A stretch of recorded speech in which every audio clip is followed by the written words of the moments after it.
ఈ పాస్టర్‌లో వీళ్ళకి పట్టలేదు ఎందుకు? ఎవరికి కొంతమందేమో ఇది హత్య అంటున్నారు. కొంతమందేమో యాక్సిడెంటే గదా! ఎందుకు దీన్ని ఈ విధంగా కాంప్లికేట్ చేస్తారని వాళ్ళోళ్ళే నేను విమర్శించుకుంటున్నారు. పాస్టర్లకి చాలా దూరం అండి. ఆ! నా ప్రభుకు మాత్రం ఓకే. దగ్గర నేను. ఓకే. నాకు దేవుడు ఇచ్చిన ఒక ఆత్మీయ దైవజనులకు 2 ముగ్గురు ఉన్నారు. వాళ్ళతోనే నాకు అనుబంధం. నన్ను కూడా చాలా విమర్శించారు. ఎప్పుడే ఈ టీవీలో ఉన్న డిబేట్ ఉన్నవాళ్ళు ఇప్పుడు ఒకటండి, దేవుడు ఏమంటున్నాడంటే సర్వజనులకు వెళ్ళి నా సువార్తను ప్రకటించండి అంటున్నాడు. సువార్త అంటే ఏంటి? ఆయన ఎంచుకున్న ఎంతమంది ఉండగా 12 మంది శిష్యులను మాత్రమే యేసుక్రీస్తు వారు ఎంచుకున్నారు. వాళ్ళల్లో పౌలు గారు. ఒకప్పుడు పౌలు గారు ఏంటంటే ఇదిగో ఇట్లానే మన అంజి గారు లాగా ఉన్నారు అనుకున్న ఆయన రోమా సైన్యంలో ఒక సైన్య అధికారి. ఆయన కింద ఒక 10,000 మంది సైన్యంలో ఈజ్ ద సోల్జర్. ఇప్పుడు మన పాకిస్తాన్ బార్డర్ కి మన సోల్జర్స్ ఎట్లున్నారో, మన సోల్జర్స్ అంటే మనకి ఎంత భయము, వాళ్ళే మనకి దేవుళ్ళు. వాళ్ళు ఇట్లా నిద్రపోయారంటే ఏ డిబేట్లు ఉండవు. బాంబులు వేసుకోవటం మొత్తం ఒక దెబ్బను పోవటమే. సో వాళ్ళలాగానే ఈ రోమా సైన్యాధిపతి సౌలు అని ఒక బైబిల్లో ఒక క్యారెక్టర్ ఉంది. ఆ సౌలు అప్పట్లో స్టెఫెన్ అనే ఒకలాంటి ఇటువంటి యంగ్ కుర్రోడు క్రీస్తు దేవుడు అని చెప్తుంటే చంపేసేయటమే వాళ్ళ పని. ఇప్పుడన్నా చాలా దయా కనికరంతో మనం చాలా అదృష్టవంతులు. అందుకే దేవుడు చెప్తాడు, చూసి నమ్మిన వాళ్ళకన్నా చూడకుండా నమ్మిన వాళ్ళు చాలా ధన్యులు అని చెప్తున్నాడు. మనం నిజంగా ఈ రోజుల్లో పాస్టర్స్ కి సువార్త చెప్పటం నథింగ్ అండి. ఇది చాలా వాళ్ళకి ఎట్లా అంటే ఇక్కడ స్థితిలోంచి అక్కడ స్థితిలోకి వెళ్ళిపోతున్నారు. టు బి ఫ్రాంక్, దేవుడు సువార్త చెప్పేటప్పుడు ఎలా వస్తున్నారు?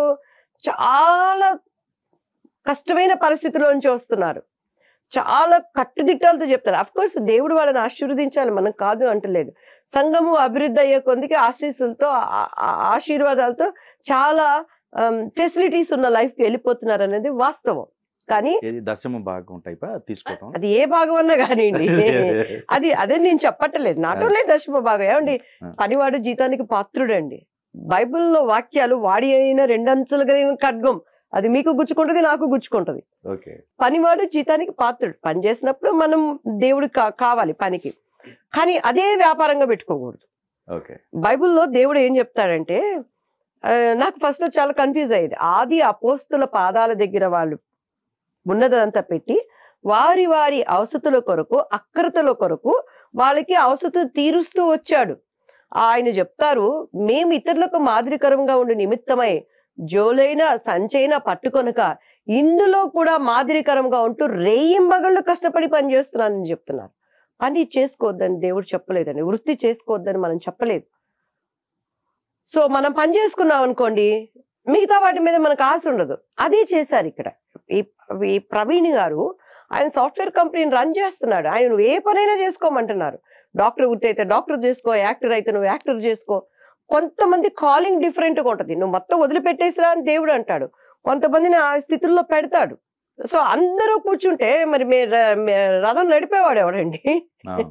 ఎవరు రథాన్ని ఎవరు నడుపుతారు? అందరూ మేము కూర్చుంటాం అంటే ఓకే, పని చేసుకోకుండా ఎట్లా? ఎవరిని మనం బెగ్ చేసుకుంటాం పోయి? వీళ్ళల్లో అంటే అదే అందుకనేది. సో నేనైతే చాలా దూరం అండి. నేను నాకు చాలా ఒక 2-3 అనుభవాలు ఉన్నది. అది యూనిటీ అనేది లేదు. యూనిటీ అనేది లేదు. అది విను వస్తాయి కొన్ని. ఈ రోజు నా కాళ్ళ దగ్గరికి నీళ్ళు వస్తే నేను లేసి వెళ్ళిపోతాను. ఈ రోజు చాలా మంది కూడాను రెవరెండ్లు పెద్ద పెద్దగా అనిపించుకుంటున్న వాళ్ళు కూర్చుంటున్నారు. కానీ మనకేంటంటే క్రైస్తత్వము కత్తి మీద సాము లాంటి జీవితం అండి. ఇది బైబిల్ మనకు ఒకలాగా నేర్పిస్తుంది, పరిస్థితులు ఒకలాగా ఉంటాయి.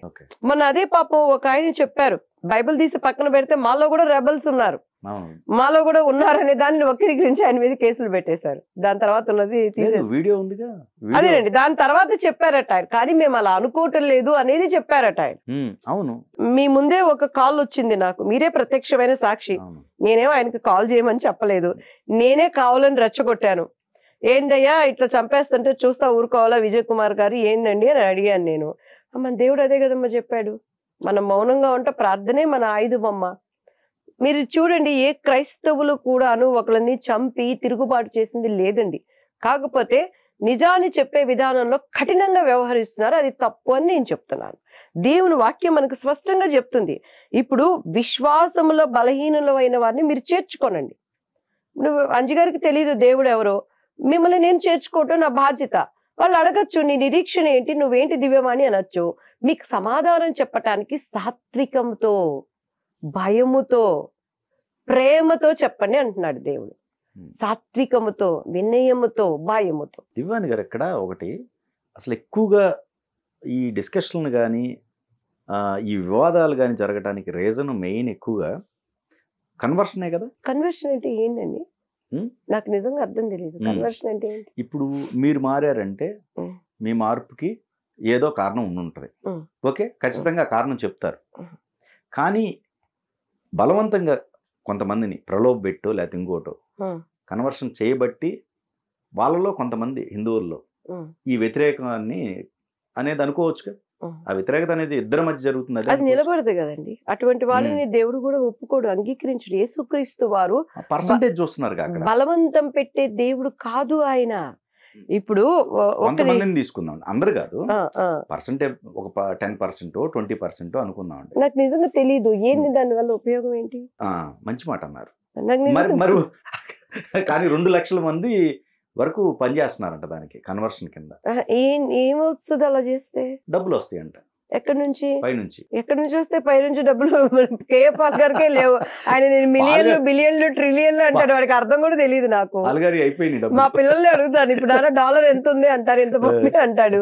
బిలియన్ అంటే ఎంత, ట్రిలియన్ ఎంత అంటే అయ్యే నాకు తెలియదు. ఆయన అంటారు నన్ను వదలండి తీసుకొస్తాను, మన రాష్ట్రం 7 రాష్ట్రాల్లో అప్పులన్నీ తీర్చేస్తారంటాడు. మళ్ళీ పవన్ కళ్యాణ్ తమ్ముడు అంటాడు, చంద్రబాబు గారు నా శిష్యుడు అంటారు. మరి తీసుకొచ్చుకోవచ్చు కదా. ఆయన ఎక్కడ ఉందా, ఏముందా ఇప్పుడు తీసుకురాటానికి? ఆయన ఒకప్పుడు వెళ్ళాడు కాదంజి గారు, నాకు నిజంగా తెలీదు. ఇప్పుడు గవర్నమెంట్ ఇది అంటుంది అండి. హిందూ సంఘాల్లో కొందరు ఆరోపిస్తుంది. ఇది వేరే ప్రూఫ్స్ ఎక్కడమ్మా ఉన్నాయంట, ఉన్నారంటున్నారు. చూపించండి, ఉంటే మేమే వాళ్ళని ఖండిస్తాము. ప్రచారకర్తలాగా తిరుగుతూ వాళ్ళ డ్యూటీ ఇదంట ప్రతిరోజు. నేను ఇప్పుడే ఇప్పుడు మన 2 రాష్ట్రాల్లో 2 లక్షల మంది ఉన్నారంటండి, ఆల్మోస్ట్ అంత పాపులేషన్ తిరుగుతున్నారంట. మీరు అన్నారు, మంచిగా అన్నారు. అసలు దాని వల్ల యూజ్ అయింది అన్నారు, నాకు తెలియదు. మరి వాళ్ళది అదేనంట ఉద్యోగం, వేరేది ఏముండదంట. మరి అక్కడ ఖచ్చితంగా గొడవలు అవుతాయి. ఏమండి, నాది ఎంటైర్ నేను నా చిన్న క్రైస్తవ నాది డిఫరెంట్ అండి. నా బైబుల్ దగ్గర నేను ప్రభువు దగ్గర కూర్చున్నప్పుడు నా కన్నీళ్లతో నా బైబుల్ అంతా తడిచిపోయేదండి. దగ్గర 3 సంవత్సరాలు నేను జైపాల్ గారి చర్చిలో వాక్యము విన్నప్పుడు నా హృదయం బద్దలయ్యి, ఓ ఇదా వాక్యము, ఇదా యేసుక్రీస్తు వారని తెలిసి నేను పశ్చాత్తాపంతో కన్నీటితో నాకు ఇది కావాలి ప్రభువా, నిన్ను నేను అంగీకరించిన బిడ్డగా ఉండాలని, నా కుటుంబం వ్యతిరేకించిన, నా భర్త వ్యతిరేకించిన, నా అన్న వ్యతిరేకించిన, నా అక్కలు వ్యతిరేకించిన వాళ్ళే నాకు ప్రపంచం, వాళ్ళందరినీ కాదని ఆ రక్షణ మార్గంలోకి అంగీకరించడం నా ధన్యత అది. అండ్ రెండోది వచ్చేసి, బలవంతం పెట్టే దేవుడు యేసయ్య కాదండి. ఆయన చాలా మనకు అవకాశాలు ఇస్తారు. ట్రూత్గా మీరు ఇంటికి వెళ్ళి హాయిగా ఇంటర్వ్యూ అయిపోయినాక గుండె మీద చేసుకొని మీ 4 ఫాదర్స్ కానీ మీ కుటుంబంలో కానీ ఎవడో ఒక క్రైస్తవుడు ఉండుంటాడండి. మీ గుండె మీద చేసుకుని మీరు ఆలోచించండి. ఈ సువార్తను నేను వినలేదు అంటానికి లేదు. దేవుడు 3 మొక్కల్లో చెప్పాడండి. ఆయన ఎందుకు వచ్చాడో చెప్పాడు, మనం ఏం చెప్పాలో చెప్పాడు. సర్వలోకానికి వెళ్ళి సర్వ సృష్టికి సువార్తను ప్రకటించండి. సువార్త ఏంటండి? యేసుక్రీస్తు వారు మన పాపాల నిమిత్తం చనిపోయాడు. ఇప్పుడు మనకు 4 ఫాదర్స్ అన్నారు చూసారా, వాళ్ళందరూ హిందూస్ కింద ఉన్న వాళ్ళే కన్వర్షన్ అవుతూ వచ్చారు, అంతేనా ఏమండి? ఈ హిందూ దేశంలో మీకు ఎలా చెప్పాలి అని అంటే, ఇది చాలా ఇప్పుడున్న సిచ్యువేషన్స్ బట్టి నా ప్రతి మాట కూడా చాలా ఆచితూచి తూకంలో పెట్టుకొని నేను మాట్లాడాలి. చెప్పండి, లేకపోతే రేపు నన్ను బలిపశువుని చేసేస్తారు. నిన్నెవరో లేదు కాదు. ఇప్పుడు మీరు ప్రీవియస్ 4 ఫాదర్స్ దగ్గర నుంచి రమ్మన్నారు చెప్తున్నాను. ఒక 5000 సంవత్సరాల క్రితం వెనక్కి వెళ్దాం.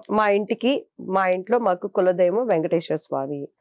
సుప్రభాతం నేను పాడాను అంటే అది కూడా నేను ఏదో ఒక ఛానల్లో చెప్పాను, స్వప్న గారు అంతా ఎంఎస్ సుబ్బలక్ష్మి అక్కర్లేదు అనేవాళ్ళు అని అంటే, ఏదో మనకి సంగీతం తెలియకపోయినా అనేదాన్ని అంటే నీకు ఆమెకు పోలిక అన్నారే బాబు, నా ఉద్దేశం అది కాదు నాయన అని అంటే, మా ఆడపడుచులు అందరు కానీ దివ్య బారిచంద పూజ మాడతాడే, పూజ చేయాలంటే ఆమెను చూసి నేర్చుకోవాలని చెప్పేది.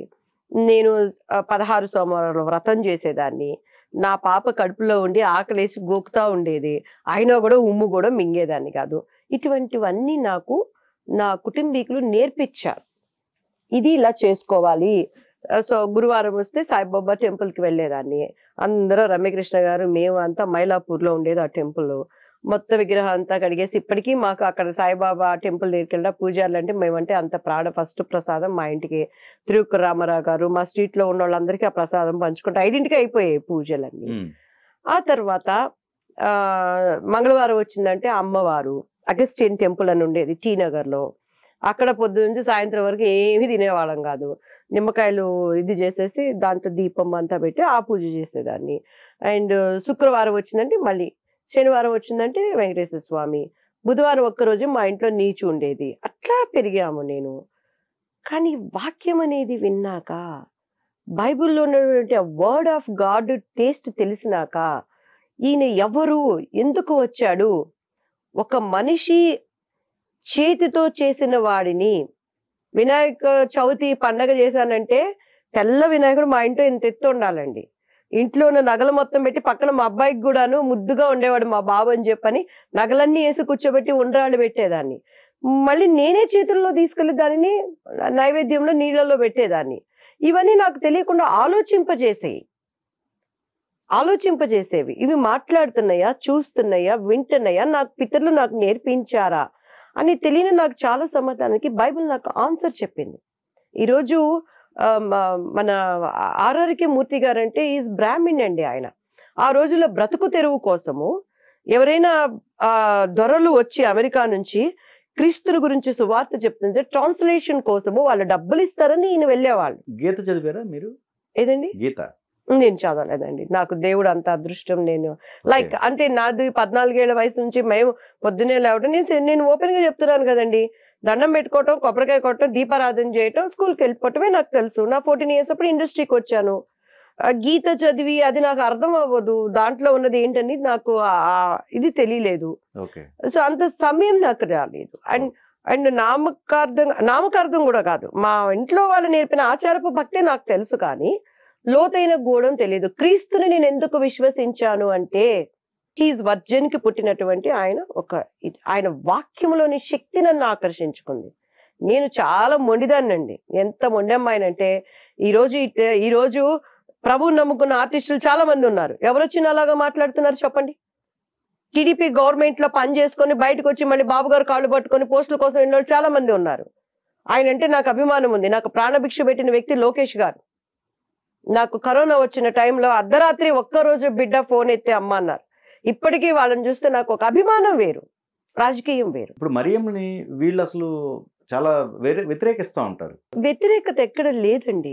బైబిల్ వాక్యము క్షుణ్ణంగా చదివితే బైబిల్ అదే చెప్తున్నాను. 2 వర్గాలుగా ఉన్నారండి. అలా కాదండి. వాళ్ళ ఫెయిత్ ఏంటంటే, ఇప్పుడు జయసుధ గారితో మాకు చాలా డిస్కషన్ జరుగుతుంది. ఆమె మేరీ మాతను వర్షిప్ చేస్తారు. దేవుడు ఏమంటున్నాడంటే, నేను తప్ప వేరే దేవుడు లేడు, నా స్థుతులు కానీ వర్షిప్ కానీ అనేది మనకి బైబిల్ నేర్పిస్తుంది. మేరీ మాత గారు ఆమె ఒక పుణ్య స్త్రీ, ఆమె కొనియాడబడిన స్త్రీ. ఎందుకంటే దేవునికి విధేయురాలుగా ఉంది ఆమె. ఆ పరిస్థితి దేవుడు ఆమెను చూస్ చేసుకున్నాడు, ఆమె ప్రార్థనా పరిస్థితిని బట్టి. ఆమె కొనియాడబడిన స్త్రీ. కానీ పూజ్యకు అర్హులు ఎవరు అనేది మనం తెలుసుకోవాలి. అలానే నేను వాళ్ళని వ్యతిరేకించట్లేదు. నీ ఫెయిత్ లో నువ్వు వెళ్ళు. ఆమె ఏం చెప్తారు, మీ అబ్బాయి ఉన్నాడు, నీ పనే ఏమన్నా కావాలి, రేపు మీ అబ్బాయి ఒక సీఎం అయ్యాడు దివ్య, నిన్ను అడిగితే నీ పనులు జరుగుతాయి కదా, సో తల్లిని అడిగితేనే కదా పిల్లోడు వెళ్ళిపోయి చెప్తాడు అని. ఓ మీరు ఆ స్థితిలో ఉన్నారా? రైట్ అమ్మ, వెళ్ళు, దానికి ఒక సమయం ఉంది అంటున్నాడు దేవుడు. దేవునికి నరుడికి మధ్యవర్తి ఒక్కడే, క్రీస్తు యేసు అనబడినటువంటి నరరూపధారిలో ఉన్నటువంటి దేవాది దేవుడు. ఈ మధ్యలో అడ్డుగోడలు లేవు. దేవునికి నరుడికి మధ్యవర్తి ఆయనే ఉత్తరవాది, మిగతా ఎన్ని లేవు. ప్రార్థన అంటే ఏంటి? దేవునితో మనం మాట్లాడుకోవటమే. ఎడతెగక ప్రార్థన చేయమన్నాడు. మన బిజీ షెడ్యూల్లో నేను అదే అనుకునేదాన్ని, ఎట్లా ఎడతెగ నువ్వు ప్రార్థన చేయాలి, షూటింగ్ ఉంది, రేపు పొద్దున వంట చేయాలి, స్నానం చేయాలి. కానీ నేను ఏ పని చేస్తున్నా కూడా నా ఒక మనసు దేవునితో మాట్లాడుతూ ఉంటుందండి. కారులో జర్నీ చేస్తున్నానా, నాయన దేవ ఏంటిది ఇట్లా జరిగింది, ఇది ఎట్లా ప్రభా, నేనేమైనా తప్పు చేస్తున్నానా, నేను ఈరోజు ఇది ఇట్లా మాట్లాడని అబద్ధం చెప్పానే, నా మనసు ఎందుకట్లా ఆకర్షిస్తుంది నాయన. ఆ వంట చేసుకుంటా ఉంటాను, నాయన ఈ వంట నాకు రాదు, సరిగ్గా చేసుకోవాలి, గాడ్ హెల్ప్ మీ నాయన. ఏంటి ఇప్పుడు ఈ పరిస్థితి ఇట్లా, ఏంటి ఇది ఎందుకంటుంది, ఒక ప్రసంగం వెళ్ళిపోతుంది, నా మనసులో వెళ్ళిపోతుంది. ఏంటి ఎవరికి చెప్తున్నాను ఇది ప్రసంగం. ఒక్కొక్క టైంలో అయితే మనం వెళ్ళే ప్లేస్లు కూడా దేవుడు నాకు చూపిస్తాడండి. అది చూసి ఇదేంటి, ఇది ఎప్పుడో చూసాను ఈ స్థలము, ఇవన్నీ నాకు ఎక్కడ కల్లో వచ్చిందా అనుకునే స్థితిలో ఆ ఉన్నతమైన అనుభవంలోకి దేవుడు మనల్ని తీసుకెళ్తాడు. ఇప్పుడు ప్రస్తుతం ఉన్న సిచ్యువేషన్ లో మీకు నచ్చిన అంశాలు ఏంటండి? ఒక్కటే నేను చెప్తున్నానండి, దేవుడు మనకి బైబిలే మనం ఆధారం. ఆయన ఎందుకు వచ్చాడో చెప్పాడు, మనల్ని ఎందుకు పంపిస్తున్నాడో చెప్పాడు. మనము తర్కాలకి వెళ్ళకూడదు. ఈ డిబేట్స్ అనేది ఫస్ట్ స్టాప్ చేసేయాలండి. మనం ఎవరిని విమర్శించద్దు. ఈరోజు ఆయన శివశక్తి ఆయన ఎవరు మాట్లాడుతున్నారు, ఆయన నా గురించి కూడా మాట్లాడాడు. ఏ తెలుసు ఈ దివ్యవానికి ఏదేదో మాట్లాడాడు. ఫస్ట్ నాకు చాలా రోషం వచ్చింది. ఇంటికి వెళ్ళిపోయి గొడవ పెట్టుకుందాం అన్నంత ఆవేశపడ్డాను. కొంతమంది సోదరులు నువ్వు ఎందుకు ఆమెను గురించి మాట్లాడుతున్నావు అలా అని చెప్పని అన్నారు. తర్వాత నేను అనుకున్నాను, దేవాది దేవుణ్ణే పిచ్చివాడన్నారు, ఎర్రివాడన్నాడు. ఆయన మౌని అయి ఉన్నాడు. ఎందుకంటే తన తండ్రి పంపించాడు కాబట్టి ఈ ఒబ్బి ఆయన ప్రతి దాంట్లో మనకి మాదిరికరంగా ఉండి చూపించాడు. అవసరమైతే వాళ్ళ గురించి ప్రార్థన చేయి. క్రీస్తుని అంగీకరించటం అంటే ఏంటండి? చర్చిలు కట్టుకోవటము, మన స్థితులు పెంచుకోవటం కాదు. తన్ను తాను ఉపేక్షించుకొని అనుక్షణము మనం చచ్చిపోవటమే. కానీ ప్రవీణ్ గారిది నేను ఎందుకు బాధపడుతున్నానంటే ఒక మానవతా దృక్పథంతో నేను బాధపడుతున్నాను. ఇప్పుడు మీరు చర్చిలు కట్టండి, ఇప్పుడు కల్వరి టెంపుల్స్ ఉన్నాయి, ఎన్ని కడుతున్నారు? ఎక్కడ 2-3 ఉన్నారో వాళ్ళ మధ్య నేను ఉన్నానని దేవుని వాక్కును నమ్ముతున్నాము, ఆరాధించుకోవటానికి చేసుకుంటున్నాము. అది తప్పని నేను అంటలేదు. ఒకళ్ళని మనం ఎందుకు విమర్శించాలి? పురాణాలు ఇప్పుడు ఆర్ఆర్కే మూర్తి గారు పక్కా బ్రాహ్మణుడు అండి. ఒక లెక్కన ఆయనకి రైట్స్ ఉందండి. ఎందుకంటే ఆయన పురాణాలు తెలుసు, వేదాలు తెలుసు, అన్నీ తెలుసు. ఆయన ఏ రోజైనా ఇలా కూర్చొని తర్కించాడా? ఎంత సున్నితంగా చెప్పారు. ఈ రోజు ఉన్న క్రైస్తవులందరికీ కూడా మాదిరికరమైన వ్యక్తి. ఆయన పేరిట ఎన్ని భూ కబ్జాలు ఉన్నాయి, ఎన్ని చర్చిలు ఉన్నాయి, ఎన్ని సంఘాలు ఉన్నాయి, అసలు వాళ్ళ పిల్లలు ఏమయ్యారో ఏమన్నా తెలుసా? ఆర్ఆర్కే మూర్తి గారి పిల్లలు ప్రభువుని అంగీకరించారో, వాళ్ళు ఎక్కడ ఉన్నారు? కానీ క్రైస్తత్వానికి ఒక మాదిరికరంగా ఉన్నారు ఆయన. నేనేమంటానంటే గొడవలు మనకు వద్దు, మనది కాదు. సున్నితంగా చెప్తూ గొడవలు ఎందుకు, ఆ డిబేట్లలో మనం రెచ్చిపోవటం ఎందుకు? ఇప్పుడు ఆయన చచ్చిపోయిన తర్వాత కూడాను ఇప్పుడు సాక్ష్యాలు ఆధారాలు ఉంటే తీసుకెళ్తాము, నిజం నిలకడ ఏదైనా వస్తుంది. నువ్వు రేపు వదిలిపెట్టిన ఒకటే చెప్తానండి, నాకు పవన్ కళ్యాణ్ గారు అంటే చాలా నాకు అభిమానం. యాజ్ ఎ లీడర్ గా కానీ, ఆయన ఆర్టిస్ట్ గా అందరికీ ఆయన ముద్దు బిడ్డ. మెగాస్టార్ గారి ఫ్యామిలీ అయినా ఏదైనా, ఆ ఫ్యామిలీలో ఆయన ఒక డిఫరెంట్ మనిషి. ఈ సంఘటన జరిగిన వెంటనే పవన్ కళ్యాణ్ గారి ఇంట్లో ఒక అందరికీ మనసు బాధ పెట్టే ఒక సంఘటన జరిగింది. ఎంత క్యూట్ గా ఉన్నాడు. అప్పటి వరకు వాళ్ళ బాబు ఎవరికి తెలియదు, ఈ పెద్ద బాబే అందరికీ తెలుసు. కానీ ఆ చిన్న అబ్బాయిని ఇది జరిగిన వెంటనే ఇట్లా సింగపూర్ లో పవన్ కళ్యాణ్ గారు వాళ్ళ అబ్బాయికి ఇది జరిగింది అని చెప్పని ఒక న్యూస్ స్ప్రెడ్ అయిపోయింది. శంకర్ ముందు ఒక పేరు వచ్చింది ఆ బాబుకి. నేను కూడా ప్రేయర్ చేశాను. ఆ బాబుతో 2 చిన్నపిల్లలు చనిపోయారని బాధ అనిపించింది. దేవా, ఆ బిడ్డకి నాయన నువ్వు ఆయుష్నివ్వు అని నాకు తెలుసు. పూజలు చేసేవాళ్ళు పూజలు చేశారు, అర్చనలు చేసేవాళ్ళు అర్చనలు చేశారు. అందరూ ఆ బాబుకి మంచి జరగాలని. కానీ ఆ బిడ్డ పేరుకు ముందు ఒకటి ఉంది, మార్క్ శంకర్. మార్క్ అనేది ఏంటో తెలుసా అండి? మత్తయి శుభవార్త, మార్కు శుభవార్త, లూకా శుభవార్త, బైబుల్లో మత్తయి తర్వాత మార్క్ అనే వ్యక్తి దేవుడు ఏర్పరచుకున్న శిష్యులలో ఒకళ్ళు. ఆ దేవుని యొక్క చరిత్ర రాసింది ఒకళ్ళు. ఆ మార్క్కి ఆరోగ్యం బాగుండాలని మన ప్రధానమంత్రి గారు కూడాను ఆయనకి విశేష చెప్పారు, అందరూ చెప్పారు. శంకర్తో పాటు మార్క్ కూడా కలిసింది. కానీ అన్నా లెజినో గారు ఇండియా వచ్చి తన భర్తని ఆమె ఎంత ప్రేమించిందో అక్కడ చూపించింది. ఆ బాండేజ్ని ఆమె చూపించింది. చక్కగా ఆమె తన తలనీలాలని దేవుడికి ఇచ్చి, దానిని కూడా కొంతమంది తప్పు పెట్టారు కదండి. భర్త బ్రతికుండగా నువ్వు తలనీలాలు ఇస్తావని అంటారా? నేను ఇచ్చానండి. నేను నా బాబు ఆరోగ్యం బాగున్నప్పుడు పెళ్లి పోసుకులో ఇంత పెద్ద జుట్టు, నా జుట్టు మీరు అందరూ చూశారు. అది విగ్గు కాదు. బాపు గారికి అసలు ఇది నీ జుట్టు సొంత జుట్టేనండి, సొంత జుట్టేనండి అని చెప్పాను నేను. నా జుట్టు అసలు ఫస్ట్ కట్ చేసేటప్పుడు నా ఏడుపు దేవుడికే ఎరుక. మా బాబు ఆరోగ్యం బాగాలేనప్పుడు నేను కొట్టించుకున్నాను గుండు. మా ఆయన బతికే ఉన్నారు కదా, తలనీలాలు ఇస్తున్నారు కదా. ఇటు చూస్తే ప్రతి దానికి పించి చేస్తే జనాలు ఎటుపోవాలండి. అలాని తన బిడ్డకి మార్క్ అని ఎందుకు పెట్టారు, ఆమె శంకర్ అని ఎందుకు పెట్టారు? పోనీ మన ప్రధానమంత్రి మోడీ గారు ఆర్ఎస్ఎస్ భావాలు ఈరోజు క్రైస్తవుల పేరు ఎత్తే వాళ్ళందరినీ ఓచకోతకొచ్చి చంపేయండి అన్నారు. రైట్, ఓకే, చచ్చిపోవటానికి కూడా సిద్ధపడ్డాము దేవుని ప్రేమను మీకు చూపించటానికి. మరి మార్క్కి ఎందుకు ఆయన శుభాకాంక్షలు చెప్పారు? మార్క్ అనే పేరు ఉంది కదా ఇంట్లో, వెలేసేయాలి కదా మరి. లేకపోతే ఆ పేరుని తీసేయ పవన్ కళ్యాణ్, నువ్వు కూటమిలో ఉన్నావు కదా అని చెప్పాలి కదా. ఎటు తీసుకెళ్తున్నామండి మనం? ఎందుకు భయభ్రాంతులు? ఆయన ప్రధానమంత్రిగా ఉన్నారంటే అందరూ సంతోషంగా ఉండాలి. నిజమైన ఒక సిద్ధాంతాలు కలిగినటువంటి నేను పేర్లు చెప్పడానికి కూడా ఇష్టపడటం. ఒక వ్యక్తి ప్రాణం తీయమని చెప్పారండి. ఒకవేళ ప్రవీణ్ పగడాల గారు తప్పు చేస్తే ఆయన మీద కేసులు పెట్టు, నువ్వు చేసిన తప్పును నువ్వు ప్రూవ్ చేయి, నువ్వు ఇంకొకసారి ఇలా చెయ్యొద్దు అని చెప్పారు. ప్రాణాలు తీసే అధికారం ఎవరిచ్చారు?